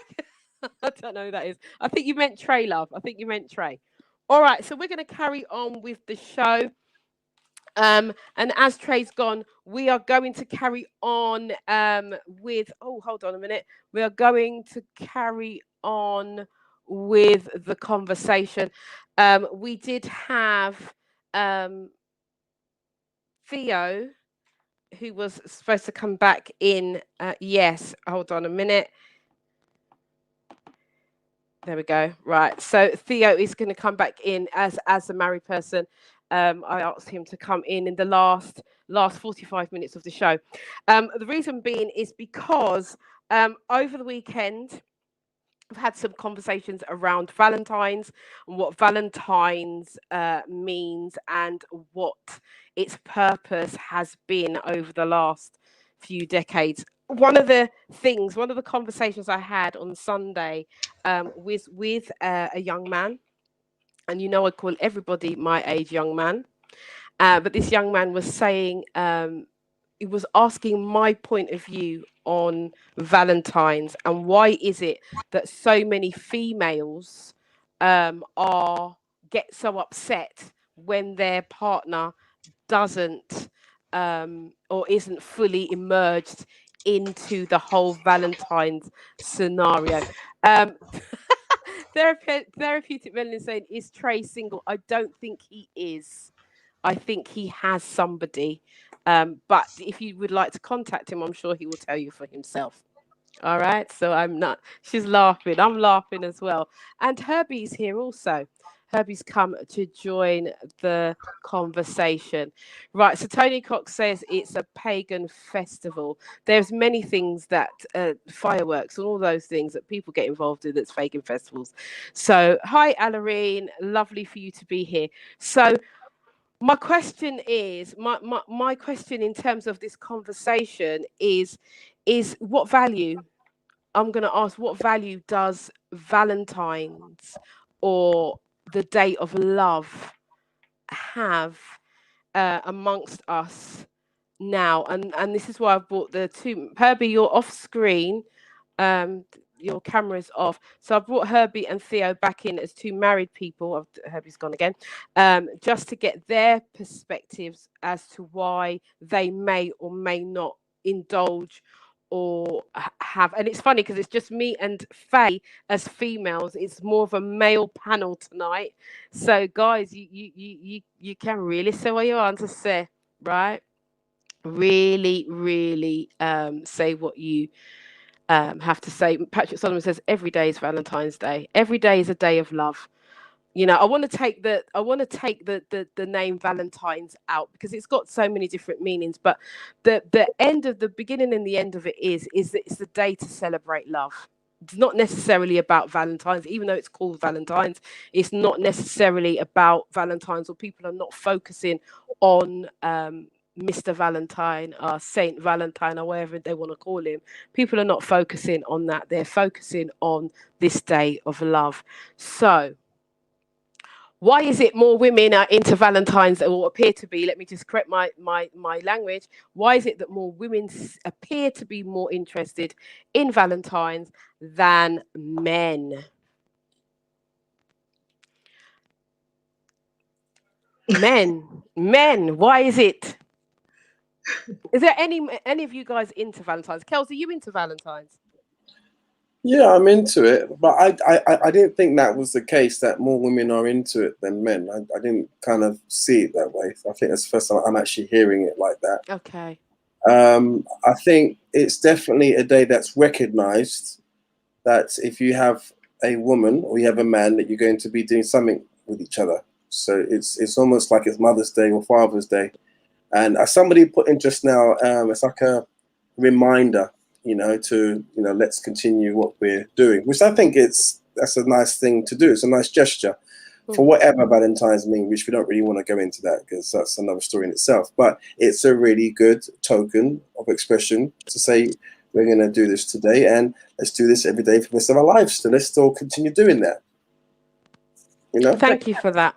Thank you for that. I think you need one day, because I'm ever romantic person, and I think romance is every day for me. If I'm in a relationship, if I'm in a loving relationship, then there has to be some form of romance every day. So I'm not a keen believer of Valentine's Day and having one day just to celebrate that. I think there should be something personally for me that maintains my relationship, and part of that is to keep romance alive, and that's a daily thing. That's not just a one day thing. Okay. So is that in response to what I just said? Yeah, because you're saying, well, have that one day. No, okay. Well, there is also Mother's Day and there's also Father's Day. Maybe we should get rid of those as well, because every day should be Mother's Day and Father's Day.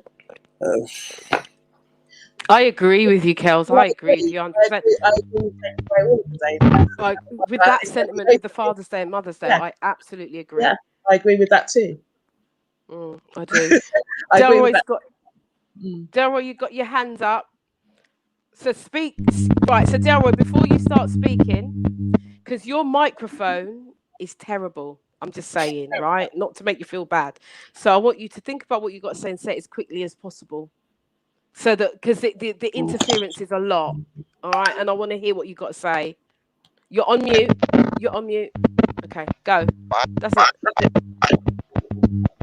I just think that Valentine's Day is a bit too commercial, too much competition between man and female. Basically, it's not good to show love, but it became too commercial now, really. And a lot of people, I would say, couples out there who basically show their partners a bad year and just do one good deed on Valentine's Day and expect it close up the bad year, So I just think it's just a commercial thing, really. Okay, thank you for that, Delroy. I do want to ask what in terms of how the competitive between male and female. I don't quite understand what you meant by that. I get the commercialism, but from the fact of the cards and all of that, and people spending lots of money, which they don't really need to. But I think for most people that I've spoken to, it's about the sentiment of what the day represents, not actually, you know, the buying of the gifts. It's a celebration of love. And like I said, I'm going to say this, I haven't spoken to the whole world, I haven't, but I can only go by the people who come into my network and people who call. I think, and as Kelly on said, rightly said, you know, it should be something that is celebrated every day. Love should be celebrated every day. And if you're going to look at it like that in terms of the day itself, then we should get rid of Father's Day and Mother's Day and all the other things that we celebrate. I think sometimes we put too much emphasis on things that are not important. That's my personal view of that. It's not, you know, if you know, like I said, one of the things of the conversation that I said is that women are more emotive. They're more emotionally based than men. Men are they like information, and they're not so much in it. Not that they're not in tune, but they're not so emotional about things. And so for women, they want to feel that fluffy feeling, that they want to feel like the person that they're with is, you know, making them feel like they're special on that day. And I think a lot of things with women, rightly or wrongly, and women don't shoot me down for saying this, but if you do have a partner and you've got lots of friends around you and your partner doesn't really kind of value the whole Valentine's Day and is not buying you stuff, when your friends are asking you, especially if they're single, oh, so what did your man buy you for Valentine's Day? It's a thing. She's going to feel away. And she's going to feel away.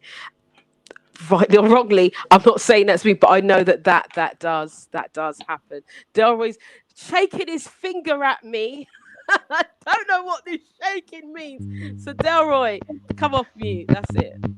That the competition between the females, they make them feel away. And the same thing with the male. For example, a male might get a ring from his missus for Valentine's Day, and he goes to his other mate and he said, I got a pair of socks. The male feel away. You know, it's the same thing the female is. You know, the female might get a rose, another one might get a ring. The other female feel away. You know, the competition is too much. Now the competition is too much. It even make the dating impossible. You know, because a female is looking for a man who can, and a man is looking for. Both parties are looking for somebody to give them something. They're not going into it with a more genuine thing.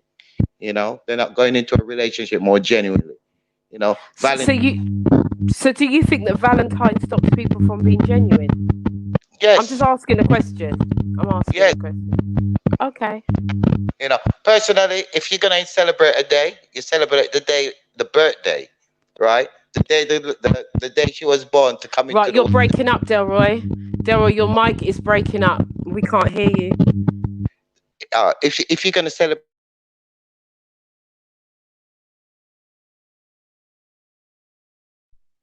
Can you hear me now? I can hear you. Yeah. If you're going to celebrate, you celebrate the birthday, the day she was born, the person who, you know, the born that she was put on earth for you at that particular time. You see, you might have gone through a lot in life, but when you meet this particular person, if she didn't born that particular day, it's not, you know, she wouldn't be here. Celebrate that. So should we stop celebrating Father's Day and Mother's Day then as well?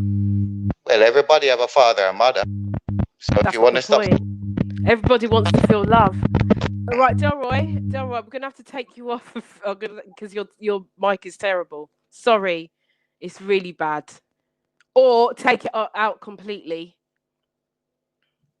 Right, so Anthony McGregor says, back in the day, a man would get the sack if he did not bring the roses. Is that true? Is that true? He'd get pushed to the curb. I don't know. I've never been one for roses. I don't know any women, but I do know women who are very disappointed if their man hasn't done anything for them. And my question is, what are they doing? They have a 364 days. 65. Well, yeah, I think like me, it's an everyday thing. And what are they doing? So if you need one day, then maybe your relationship isn't as solid as you think it is. Because if you need one day to show each other you love each other, then I question the rest of it. Do you know what I mean? 'Cause Yeah. to me, validating that you love somebody is a daily thing. It doesn't have to be a big gesture. Love is not about big gestures. Why you love somebody, in my opinion, why you love somebody is about the small little things. It's the little things that add up to the things. And so you can do a little thing every day. I know when I was in a relationship, in my last relationship, I would get those little Clinton cards and put them in his wallet, and he'll go off to work and he'd see it. And do you know what I mean? Because it's those little things for me that are validating my love more than that one day. Okay, so my thing is then, so you have the everything every day. So why not have it on Valentine's Day too? Well, every day, Valentine's Day is a day, isn't it? I mean, but it's Exactly, it's a and bigger that's my deal, though. point.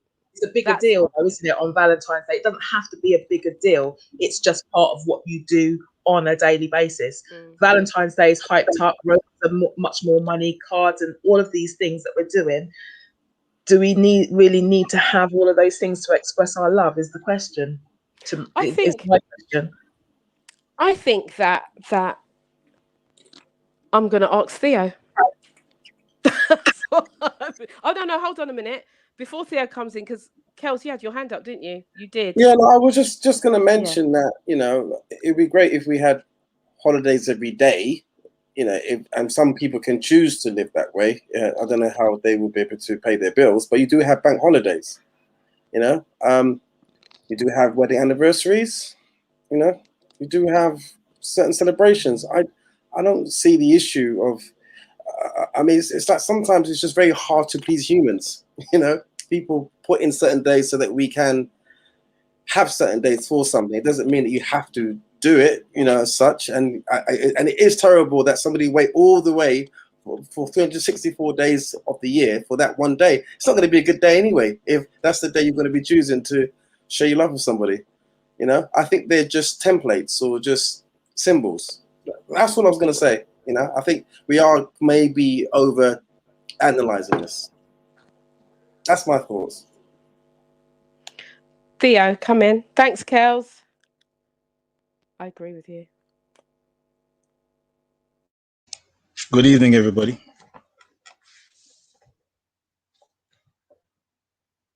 So, what do you want me to be? My opinion on Valentine's? It's just another day, plain and simple. It's just another day. If you're in a relationship, you got to show love consistently throughout the year. If you're just going to wait for that one day to express your love, then your relationship's not going to last very long.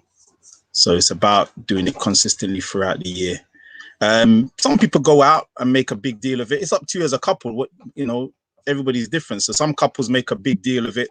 That's the day they're going to express a bit more love than whatever. It's like a special day, but I'm not really fussed about all that stuff. I'm not Mr. Romantic that way anyway. So I'm not overly romantic. I wouldn't put myself as in the romantic bracket like some other guys, but yeah.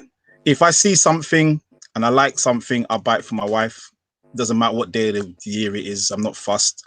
I brought her something this year, 2 weeks ago, but I gave it to her Valentine's, but it wasn't purposely for Valentine's. It was something I saw. So, I'm not that type of guy. I told her from the get-go, don't expect things on Valentine's because I'm not really fussed about it, to be honest. So, and she's cool with it. Thank you for that. The thing that I got from that is that because I know we've had conversation about this, is that you did buy something for your wife like 2 weeks before, but presented it on Valentine's Day, and I'm sure she received that with gratitude and love and was very happy with that. Is your wife into Valentine's? She was until she met me. Okay. Okay. Well, if Valentine's Day is an important day for you as a woman, I think the reason why possibly loads of women get upset on that day is because men don't buy into it as much as women do. If you're a woman that buys into Valentine's Day, let that be known from the jump. At the end of the day, that's a conversation that you have with your partner. To have, yeah, absolutely. Like Trey said, put your intentions out there. So if Mhm. Valentine's Day is important to you, that person should know from the jump that Valentine's Day is important to you. And that's why I believe that a lot of women are upset, because they didn't establish that conversation. I tell you why women are upset, Faye. Yeah. I tell you why women are upset. Because a lot of men don't show love throughout the year. That's right. I believe that. So at least Valentine's, that's why Valentine's Day was created, for those guys that didn't do anything. So come Valentine's Day, you haven't done anything. I know, Tony, the history. I'm not going to go into the history. I'm just going to go into what it is. Yeah, we know Some the guys don't do nothing for the whole year. They don't buy their wife flowers. They don't do anything. They work. So this one day, the wife's like, look, there's a day in the diary. This is it. So yeah, that's a lot of women guy, they get upset. If you're doing it consistently throughout the year, Valentine's doesn't mean anything, then does it? It's just another day. But if you don't do anything at all, and then they're saying at least one day out of the 365 is Valentine's, take me out for dinner. So Okay. Thank you for that, Theo. Tony, do you have anything to contribute? I mean, I'm totally against it, because if you're a romantic guy, you're a romantic guy. You know, you don't need a special day to show romance. You fixed your wife's car. You painted the bedroom. You fixed the washing machine. You know, you bought dinner on X, Y, and Z occasion. You went on holiday in the year. You did so many things in the year. What do I need a day for? It's pointless, and it's just a marketing tool. Capitalism at its greatest. Yeah, pagan festival, which they use to get money. A £2 rose turns into a £10 rose. Yeah, They do that at Christmas so the as man well, has to go out and and Easter. spend X amount of money, and as most men will And Black testify, Friday. you go out and spend exactly, Kels. You go out and you spend your £80 bouquet of roses and a bottle of Prosecco and whatever, and you get a pair of socks in return. Not for me, thanks. Listen. Oh, that sounds like sour grapes there, Tony. Sounds like sour grapes there. No. Oh dear. Pair of socks. Oh dear. If it's your thing, it's your thing. I'm not going to bemoan anybody who is into all of that junk. But if you are, good for you. But for me, pagan. I don't deal with pagan festivals. Simple as that. Thank you very much. Thank you. Herbie, because you haven't come in yet. Yeah, good evening, everyone. Can you hear? Yeah, I can hear you. We can hear you. Good. Yeah, the Valentine thing went out the window like years back, you know. Early days used to celebrate it, get this Valentine card and get the flowers or whatever present. But when I found out about the actual Valentine's Day and the history behind it, and then really, and what the day really represented, I thought, you know, something, it's an everyday thing for me. You know what I mean? I love my wife every day, so I thought myself, like, it's just another day in it, just spend more money, so why do that? So to me, every day is a love day for me, you know. So whether Valentine or not, my wife would even notice, you know what I'm saying? Because, you know, every time, you know, it's every day, the truth. It's a day. So yeah, but people want to do it. I mean, I said that, you know, it's a nice thing, a nice little gesture if you just start in a relationship to kind of get things kind of going. But I wouldn't kind of focus on it, you know what I mean? Because some people, you know what I mean, if you miss it or you don't get the right thing, you know what I mean, or you know, you get many ladies talk and say, oh, what did your man get you for Valentine's Day? And he never get you nothing. Or just a card. Then it's like, oh, I just got a card. I got this, I got that. Then it's just end up, you know what I mean? Nah, you know, so just nah. And this is the thing. And this is why at the beginning of this I said that a lot of men, not most, it's just the men that are not into Valentine's, but women are. Women are. And I just wonder if that is the reason why so many of our men are not single, but are not getting through to some of the women. Because if a woman is, if this is what a woman wants, especially in the beginning, as Herbie said, in the beginning of a relationship, if this is what the woman wants, and she's made that clear, that's how, you know, she wants to celebrate, she wants to go out. How you pay for it is irrelevant. You know, you work that out between the two of you. But you know, she wants to go out, she wants to spend that time with you as the day, as a significant day for her.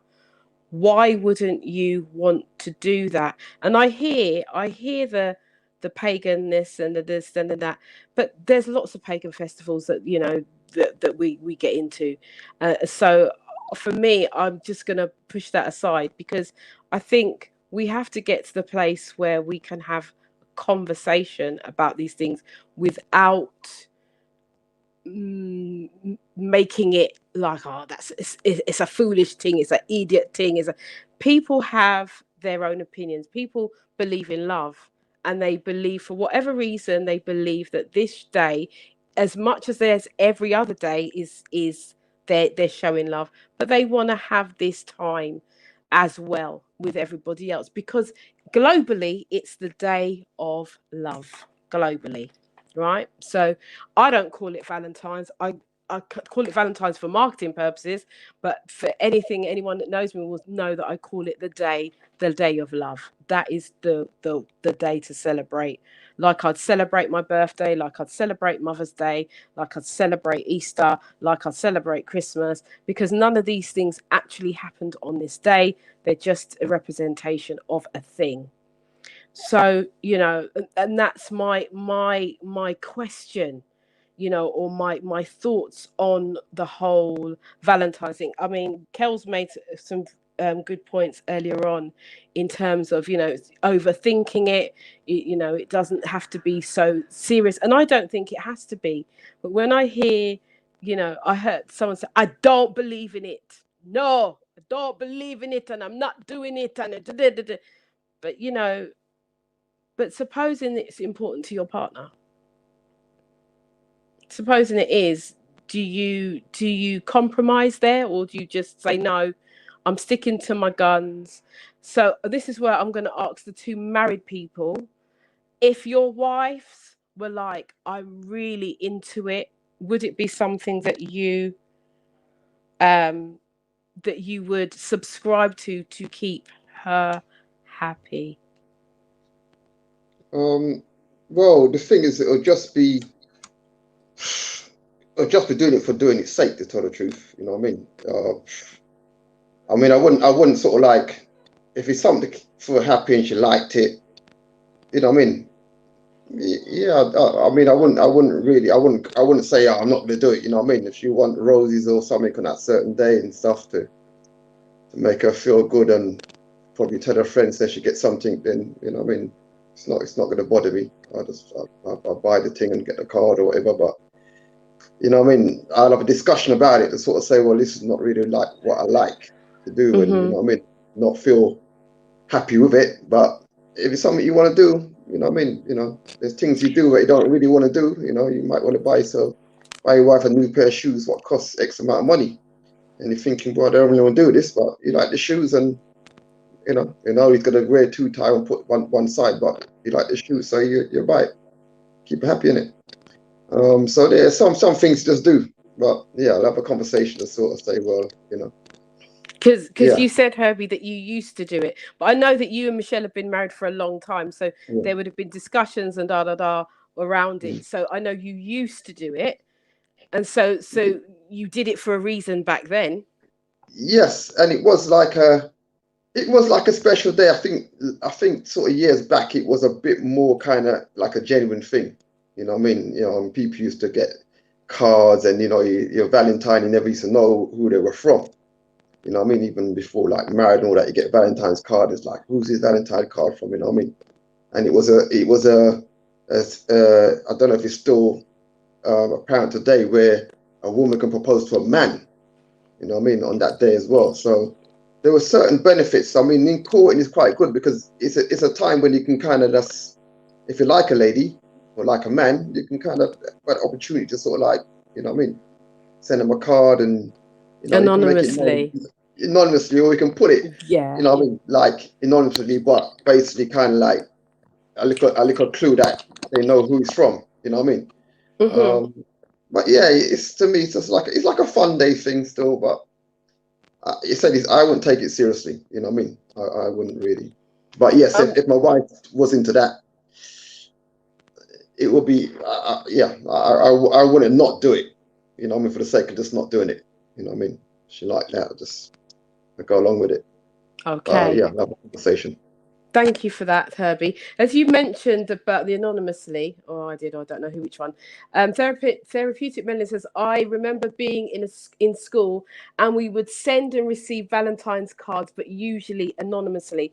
And I think that's how it started out, right? It was an anonymous thing. If you liked somebody, you would send them this card or blah, blah, blah on the day. And I think the seriousness of it has taken away some of the fun element of it. Some of the ladies are saying, well said, Yvonne, love day it is. That's what they call. We just need to change the name. Joe Phillips says, you will be happy to make her happy. Nevada Cater says, wow, times have changed. They have changed, and they have. As we have got older, I think we've become a little bit more cynical as well in terms of these things. I think if you were to ask the younger people, the younger folk, the teenagers and upwards of 20-year-olds, they might have a different view of Valentine's. But I think certainly as we get older, maybe it changes our opinion. But Thea, I'm going to come to you. I'm going to ask you the same question. If your wife was really into Valentine's, It's make her happy. It's not because we do it any other time of the year for something else, isn't it? She likes going, I don't know, clothes shopping. I don't particularly like going clothes shopping with her because it's like, that's my day done and my life's over because I'm stuck sitting in one corner of the shop while she tries on 50 million outfits. But I still do it because it makes her happy. You know what I mean? So celebrating a day that she wants to, do something, it's minor. As I said, it's every day is a love day. It should be some sort of affection or appreciation to each other. So if it means that day is a day she likes to do something because that's what she's always done. What's a dinner? I'm gonna have dinner tomorrow, the day after. So it's nothing. It's nothing really, to be honest. I would say I don't like it. It's not my thing. But like Herbie said, it's gonna make my wife happy. Then hey, as they say, happy wife, happy life. As I said, I don't like going clothes shopping with her, but I still do it. You know what I mean? I still do it. Thank you for your honesty. So it's all good, man. Yeah. Thank you for your honesty. Just a very quick thing. Sorry. Could Faye take off her glasses again, please? That was actually quite sweet. Yeah, your glass. Yeah, take it off. My good God. I never see. Look at that beauty. You were hiding behind your glasses. What's wrong with you? Hold on. Guys, this You're blushing. This is the talk just up front, He's blushing. Listen, the men are hitting on Faye hard, on this show. Yeah. You know what I mean? But big sister thing, yeah. Expose it, Herbie. Expose it. I can see. I just get into the habit of wearing them all the time, but I can see that. I can still see you. You look like Superwoman right now. You know what I mean? From Clark Kent or whatever her name would be to Superwoman. That's what you look like. Thank you, Kels. Sorry, man. Great one, carry on. Kelly, I think you mean Batwoman, because Batwoman is a black woman. Supergirl is white. Batwoman is black.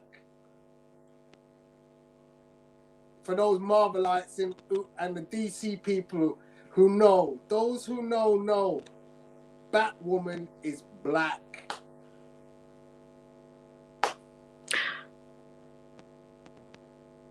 Okay, then. We've got a message from Nevada, which I thought was quite an interesting message. He says, I still send Valentine's Day messages to my kids and my ex, even though she has a man. It makes her happy. There you go. Fair enough. Well, fair enough. Good for What you. does her man say though? That's I'm curious to know what her man says. Well, if he's Nevada, tell us how many years have you been doing this? And what does her man say? How many years have you been doing this for your ex? That's an interesting. And what does her man say? It might help him. It helps Please the man not having answer. to do anything. I suppose, That'd isn't it? He doesn't have to do anything. Or someone else is doing it. I'm gonna. Yvonne, you remember saying about school? I remember being at school and getting the Valentine's cards. He's always hated me. Hold on. Hold on. Yeah. He's Nevada is a troublesome guy, man. I thought I was bad. That's troublesome. Yeah, you're troublesome, man. You're troublesome. Yeah, and he's still gonna continue to do it as well. Of course, because he knows it's winding him off.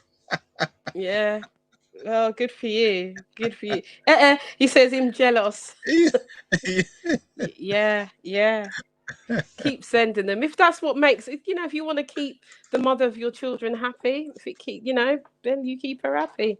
Fighting but hold on, Nevada. Hold on a minute. Because Nevada have you still got your 6-year-old person that you just see from time to time? Do you remember Nevada? Nevada was the guy that had was it a booty call? He said, yeah, friends with benefits for 6 years, and we were like saying, no, that's a relationship. No, that's a relationship. But yeah, so what about your lady, your booty call lady, or your friends with benefit? Do you buy her Valentine's card, or do you just do that for the mother of your children? I'm interested to know. Yvonne, if you see Michelle's scenario, I'm trying to wait. Yeah, if a man's football team is in the cup final and your lady disregards that because she's not in that and she books for you both to go out, a man would not be happy. Yeah, but we still go out. We'll tape it and watch it later. Would you? I know plenty of men that would just say, okay, whatever. And some guys won't. It just depends. If she does that, she's uneducated. Oh, really? Explain, Tony. So if I'm an avid football fan, the one thing I will do is tell my partner exactly when not to book me certain things because they're important dates. If, for instance, I'm going to watch the cup final and my team is in it, I'm telling you about 3 months, 4 months in advance. Cup final, babe, 10th of June. We might be in it. Whatever you do, keep that in your diary because that might be the day we're going to Wembley. Okay, and she turns around and she says, closer and closer. If your team is in that, you get more excited and you keep educating your partner. Babe, we've just got through to the semi-finals. It's now May. We might actually be in the cup final on the 10th of June. She knows. Okay, so equally now, Tony, I'm going to say to you, you see the same importance that you have for that cup final? She has it for Valentine's Day. What are you going to do? What are you going to do? A cup final doesn't require. She wants to go out. She wants to go out for a meal. It's important. It's equally as important to her. Cup final is not a pagan festival. Sorry. Yeah. Let's move on. It's not a pagan festival. Let's move on. Therapeutic Melanin says, a few weeks ago, I received 12 roses via post, but there was no card. So you have an admirer, my darling. You have an admirer. You have an admirer. We would like to know. So if there is a man out there who sent those roses, please contact the show. Michelle says, that's rude, Mr. Cox. You made my point exactly. You've made her point exactly. That's what she said. Yeah. So, okay. So we're coming up to the last 5 minutes of the show. And I do hope. Oh, shame. Oh, there's more messages. Sorry. Nevada says there was on Valentine's Day. She says she wined and dined me. She got what she wanted, so we're good. Left in the morning. Well, all right, Mr. Nevada, Mr. Cato. All right. Yay. Patrick Solomon says, Tony can't afford the flowers. That's what he said to you. Listen, guys, we're coming up to the last 5 minutes of the show. And as you know, we had our dating expert, Trey Ennis, in earlier, the First Date Fix. You can find him on Instagram, and also you can find him on YouTube, The First Date Fix, if you would like to contact him about getting some more dating advice. Also, I want to go to you and ask you guys, what was your one takeaway, as we always do at the end of the show? What was your one takeaway from being on the show today?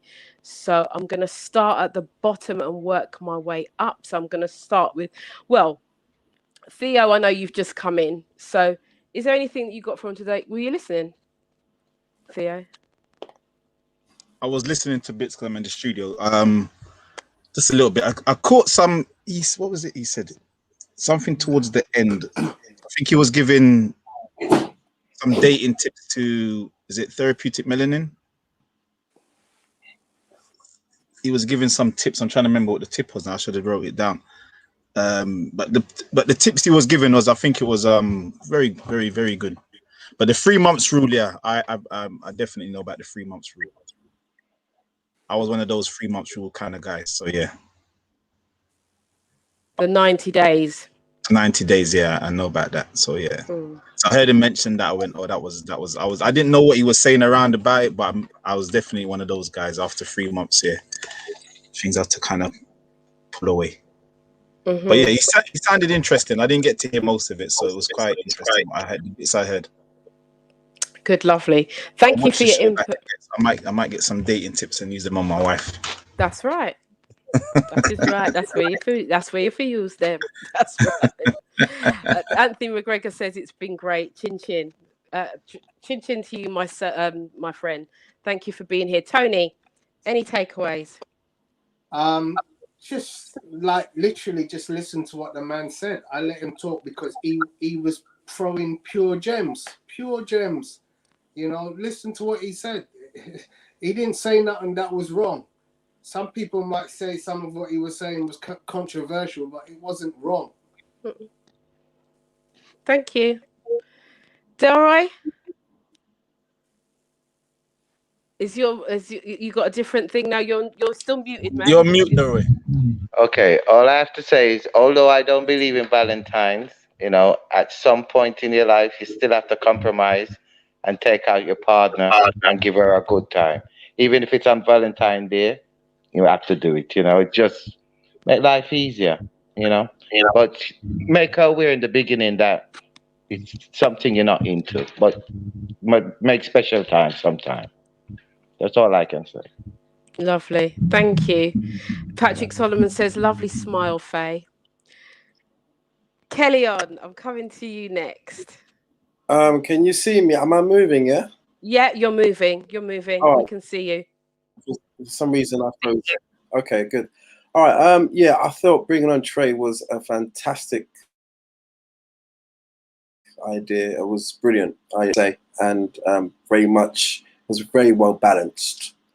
There was no, he wasn't one-sided on any side. He explained it on both sides, which was beautiful to hear. The 3 questions was great. I think it was Melanie that asked that question. What's the 3 questions you would ask? And I think it was, what are they looking for like another spouse? I mean, the other person. What are they looking for? When was their last relationship? And I think the third one I might have missed it. Was it listening to the person and hearing their heart? I can't recall, but it was good to that question was asked, and have that as a template when you're meeting somebody.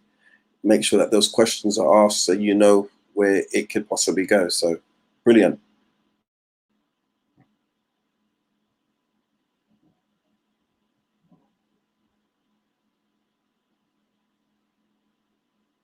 You're on mute, Miss Yvonne. You're on mute. Sorry, Faye, what were your takes? Thank you, Kellyon. I said all of that and you didn't even hear me. Thank you. And Faye, what were your takeaways? He answered the questions that I asked, and I was I got some very good tips for how I move forward. So that was good for me. Thank you, my darling. Right. Thank you. Well, I hope that you all enjoyed the show tonight. Try You didn't to ask make Tony. I did. Did she? Yeah. Yeah. Yeah. Oh, Yeah, I she went did. across. Okay, Yeah. okay. Yeah, Yeah. you did. I did. Yes, I know. I did. The third question is what makes you happy. That was the third question. What makes you happy? First question was what are you looking for? Second question, when was your last relationship? And the third question is what makes you happy? Really simple questions to ask, and then you can elaborate and deep dive further into that. So yes, it's been a fantastic show. I want to thank Trey Ennis for agreeing to be on the show. Really wanted to give, as he is a first date tip person, really wanted to give the singles something to chew on. We do a lot of talking on this show, a lot of talking, but talking without action, talking without being understood, and talking without action is a waste of breath. So I really wanted to bring something in that would educate and move us forward and help us along our journey, because I know that we do have some singles in our group. But just to say this, that we had at the beginning of lockdown, we had far more female panel members single than what we do now. So something is happening. Our single ladies are moving forward and they are getting involved in relationships. Even though we are in a pandemic, it's still possible to find love. So on that note, I want to encourage you one and all to go out there and find love. Don't be scared. Don't be scared of it, but embrace it. And once you find it, hold on to it. This is your girl Yvonne Michelle. This is the After Dark show, and we are out. We are finished for this evening, but we will be back next week. Next week's show. Hold on. Let me just make sure I know what I'm going to tell you what next week's show is. Next week's show. Next week's show, we are going to have some Black female authors who have written books about relationships. They are going to be here talking a little bit more about relationships as well next week. We will still have our panel. We will have a great show next week. So on that note, I want to wish you all a good week and stay safe, stay blessed. Ciao.